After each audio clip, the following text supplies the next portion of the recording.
शांति।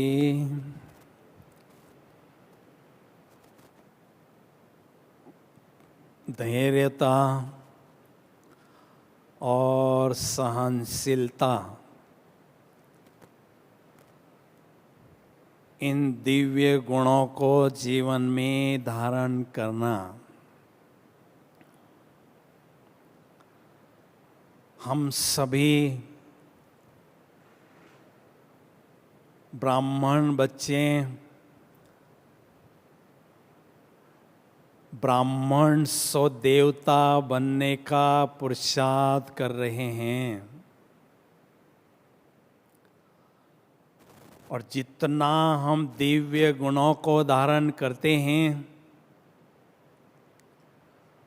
उतनी हमारे जीवन में दिव्यता बढ़ने लगती हैं। ज्ञान प्लस योग इज इक्वल टू धारणा। दिव्य गुणों की धारणा करने के लिए सबसे पहले उस दिव्य गुण के बारे में संपूर्ण ज्ञान होना आवश्यक है। संपूर्ण ज्ञान प्राप्त होने के बाद उसको धारण करने के लिए योग की शक्ति की आवश्यकता है। तो जितना योग की शक्ति बढ़ती जाती है उस दिव्य गुण की धारणा हमारे जीवन में बढ़ने लगती है। धारणा का दूसरा अर्थ है धारना। अगर वो दिव्य गुण हमारे जीवन में धारण नहीं होता है तो सुनने वालों पर उसका कोई असर नहीं होता है। इसलिए बाबा कहते हैं आपके ज्ञान की तलवार पर योग का जौहर होना जरूरी है। तो धैर्यता के गुण का महत्व ब्राह्मण जीवन में अपना है।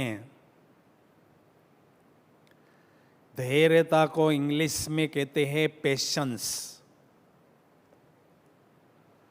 जब हम पेशेंस छोड़ देते हैं तो माया का पेशेंट बनते हैं। जब धैर्यता को हम खो देते हैं तो हमारी निर्णय शक्ति और स्थिति बिगड़ जाती हैं और स्वास्थ्य भी खराब होता है। इसलिए धैर्यता को अपनाना बहुत जरूरी है। बाबा कहते हैं धीरज धर मनवा धीरज धर, तेरे सुख के घने दिन आएंगे। लेकिन कई ब्राह्मण बच्चे शिकायत करते हैं कि क्या मेरे ही जीवन में इतनी समस्या आनी चाहिए, विघ्न आने चाहिए। तो विघ्न भले आवे, हमें बड़ी धैर्यता से उसका सामना करना है। तो धीरे धीरे दुख के दिन पूरे हो जाएंगे और सुख के दिन अर्थात नई सतयुगी दुनिया में हम जाएंगे। इसलिए कहते हैं सहज पके सो मीठा होए। जो सहज पकता है वो मीठा होता है। तो ऐसे हम अपने जीवन में जो भी कर्म करते हैं सहजता से करते हैं, धैर्यता से करते हैं, तो उसमें कार्य कुशलता, कार्य दक्षता और कार्य करने की क्षमता बढ़ती है, जिसके कारण हमें उस कार्य में बहुत अच्छी सफलता मिलती है। उसका फल हमें बहुत मीठा मिलता है। एक बार किसी वाहन पर लिखा हुआ था कि धीरे धीरे चलोगे तो बार बार मिलेंगे, धीरे धीरे चलेंगे तो बार बार मिलेंगे, और जल्दी जल्दी चलेंगे तो हरिद्वार मिलेंगे। हरिद्वार मिलने का आप अर्थ समझ गए। जल्दीबाजी से ही ये दुर्घटनाएं होती हैं, और ये ब्राह्मण जीवन हमारा बहुत अनमोल है। इसलिए धैर्यता से हर एक कर्म हमें बड़े सूझबूझ से करना है।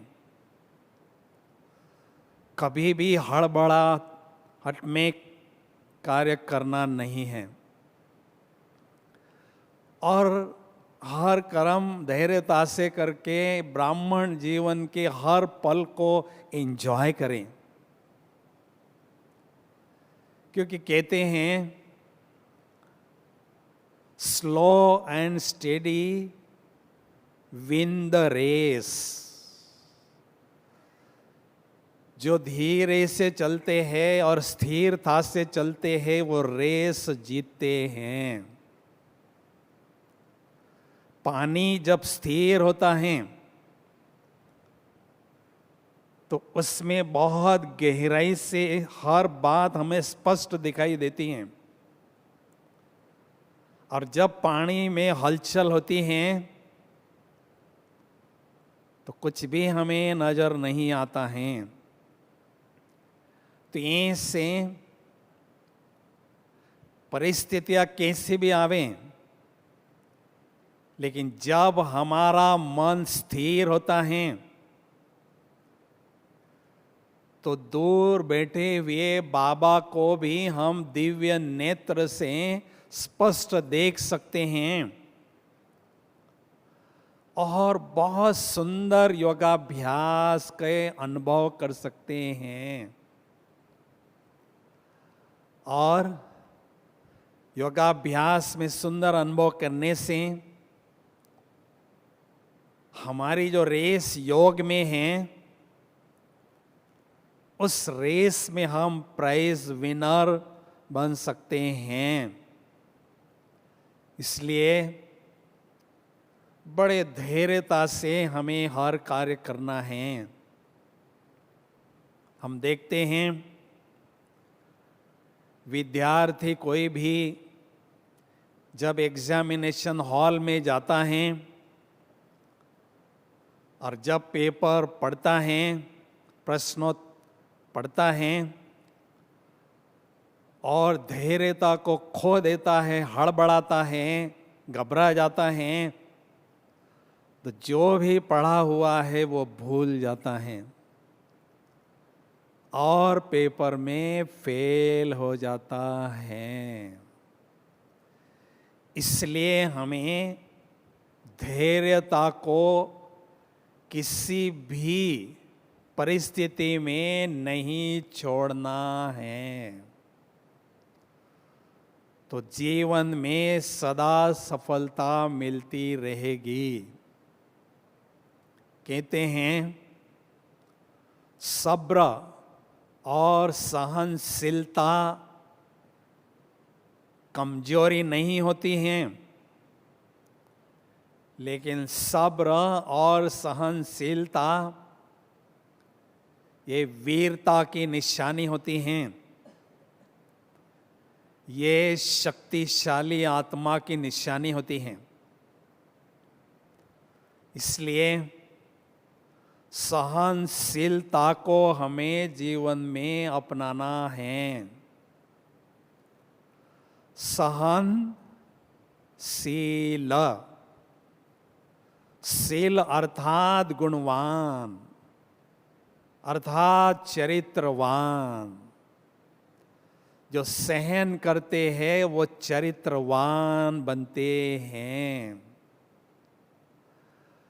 इसलिए हम देखते हैं हमारे जीवन में कभी कभी कोई ऐसी व्यक्ति आ जाती हैं जो हमारे से व्यवहार ठीक नहीं करती हैं, तो उसके दुखद व्यवहार से हम मान लीजिए 9 बार सहन करते हैं और 10वीं बार हमारे मुख से निकलता है, बस अब बहुत हो गया, इससे आगे मैं सहन नहीं करूंगा। इसका मतलब 9 बार जो हमने सहन किया वो मजबूरी से सहन किया। ऐसे परिस्थिति में हमें सहनशीलता का सर्टिफिकेट नहीं मिल सकता है। इसलिए कहते हैं जितनी जो महान विभूति होती है उतनी ज़्यादा सहन शक्ति उसमें होती है। जो बहुत सहन करते हैं वो बहुत महान विभूति कहलाते हैं। हमारे सामने कई उदाहरण हैं। प्यारे ब्रह्मा बाबा का, महात्मा गांधी जी का, नेल्सन मंडेला जी का, ऐसे कई उदाहरण हैं जिन्हों की सहन शक्ति बहुत थी, उसके आधार से वो महान विभूति कहलाएं। ब्रह्मा बाबा के जीवन में कितने विकट परिस्थितियां आई, बाबा पर कितने कलंक लगे, फिर भी बाबा ने उनको सहन किया, एक बल और एक भरोसे से पार करते रहें और महान विभूति बन गए। इसलिए कहते हैं सहना ही आत्मा का सच्चा गहना होता है, उसको पहनकर रखना है। सहन शक्ति को अपनाकर हम कर्म करते हैं तो कितनी भी विकट परिस्थितियां हमारे जीवन में आती हैं,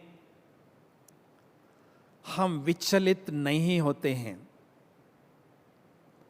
सहनशीलता के आधार पर अचल अडोल रहते हैं और बहुत अच्छी स्थिति को मेंटेन करते हैं,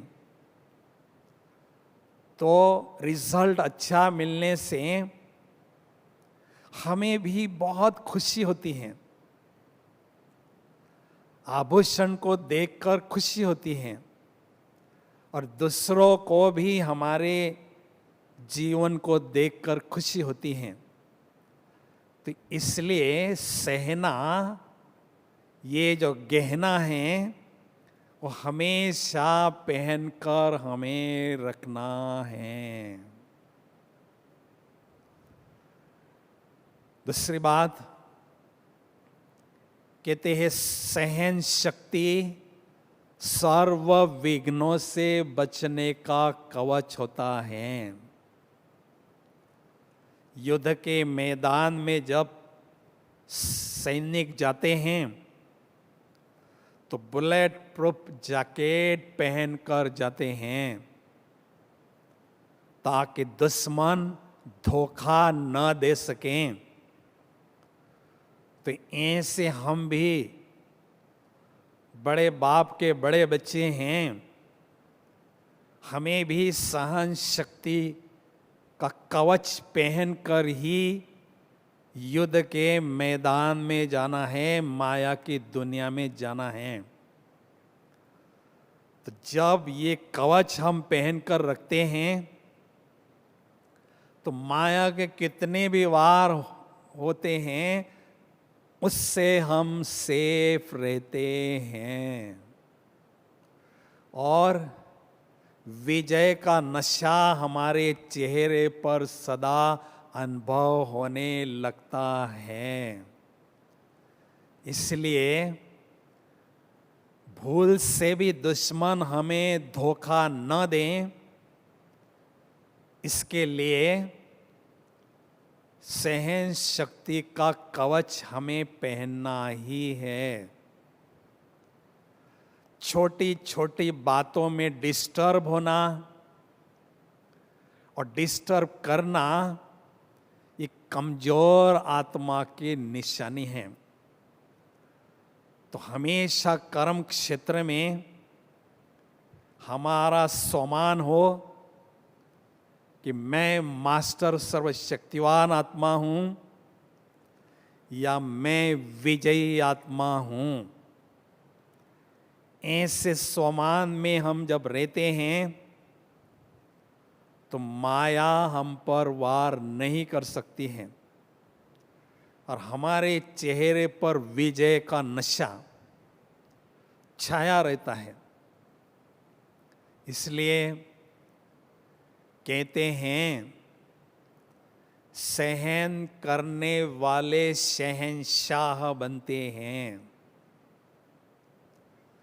परिस्थितियां, विघ्न, समस्याएं कितनी भी आवे, लेकिन मुझे सहन करते हुए मन को स्थिर रखना है और सर्व खजानों का सागर जो बाबा हैं उनके साथ कनेक्शन जोड़कर रखना है। तो बहुत ऊंची स्थिति हमारी होगी और खजाने भी हमारे पास अथाह जमा होंगे। उसके आधार पर आने वाली सतयुगी दुनिया है, उसमें शहंशाह अर्थात राजे महाराजे, रानी महारानी जैसा उच्च पद हम प्राप्त कर सकेंगे। इसलिए ये सहनशीलता का आभूषण या मेडल मुझे प्राप्त करते ही रहना है। हम सभी का लक्ष्य है सर्वगुण संपन्न बनना। तो धैर्यता और सहनशीलता के साथ साथ जो भी बाबा ने 36 गुणों की लिस्ट हमें दी हैं, वो हर एक दिव्य गुण मेरे जीवन रूपी वृक्ष पर फल के रूप में या फूल के रूप में सदा लगा रहे। उसको मुझे धारण करते जाना है। एक भी गुण मिस नहीं होने देना है। हमें चेक करना है कि कौन से गुण मेरे में धारण हुए हैं और कौन से गुण मिस हो रहे हैं। उसको चेक करना है, और जो मिस हुए गुण हैं उनको धारण करने के लिए पुनः 6 मास या 1 वर्ष तक उस पर हम दिल से अभ्यास करें और उस दिव्य गुण को अपने जीवन का अभिन्न अंग बनाएं। क्योंकि दिव्य गुण हमारे जीवन में धारण होते हैं, लेकिन उसकी भी संपूर्णता हो, सहनशीलता के गुण की संपूर्णता हो, मधुरता के दिव्य गुण की संपूर्णता मुझे अपनानी है। तो उसके लिए हमें ध्यान देना है। जर्नी पर हम जब जाते हैं तो साथ में आईना लेकर जाते हैं। तो हम भी सभी याद की यात्रा पर हैं, इस रूहानी जर्नी पर हैं। तो हमें आईना बाबा ने दिया है, संपूर्ण ब्रह्मा बाबा की स्थिति रूपी मिरर हमें दिया है। उस मिरर में हमें अपना स्थिति रूपी चेहरा देखना है। कौन सा एरर मुझ आत्मा में है, कौन सा दिव्य गुण मुझ आत्मा में मिस है, इसको हमें चेक करते रहना है और आत्मा को मेकअप करते जाना है। चेहरे को मेकअप करते हैं तो पहले उसको बहुत अच्छी तरह से साफ करते हैं, फिर उसको सजाते हैं। तो ऐसे आत्मा को भी पहले साफ करना है। जो भी कमियों के, त्रुटियों के, खामियों के दाग आत्मा पर हैं, उसको साफ करना है। उसके बाद दिव्य गुणों का श्रृंगार आत्मा को करते जाना है और ब्रह्मा बाप समान बनते जाना है।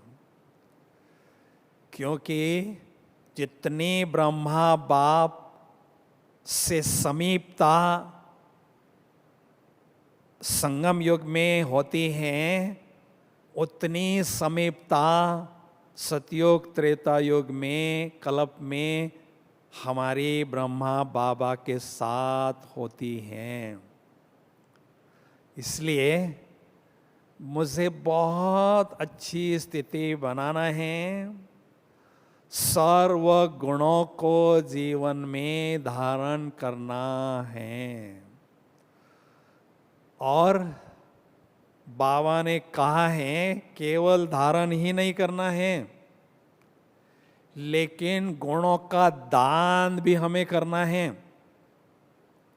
हम दाता के बच्चे मास्टर दाता हैं, तो हमें अपने श्रेष्ठ कर्मों के द्वारा और श्रृंगारित चेहरे के द्वारा दिव्य गुणों का दान करते जाना है। ज्ञानियों को तो हम ज्ञान नहीं दे सकते हैं, लेकिन इस ब्राह्मण परिवार में दिव्य गुणों का दान जरूर कर सकते हैं।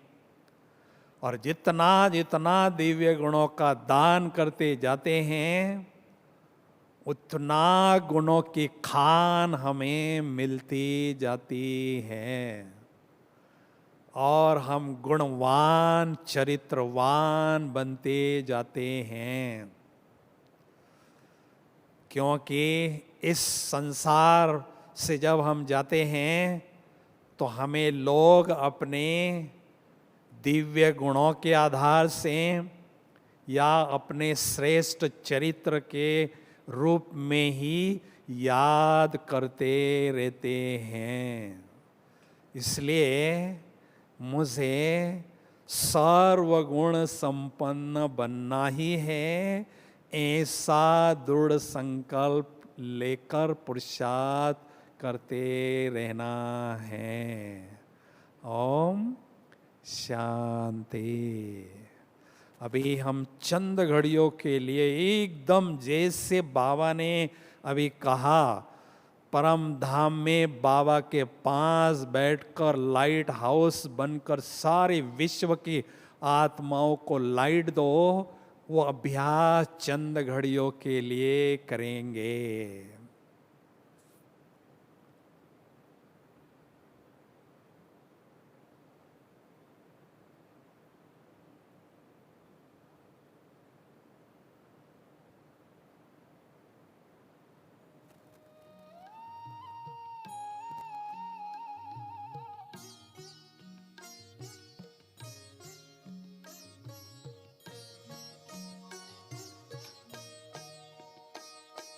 दिव्य गुणों के गुलदस्ते से जीवन महक जाता है। दिव्य गुणों के गुलदस्ते से जीवन महक जाता है। सद्गुणों के श्रृंगार से दिव्य जीवन बन जाता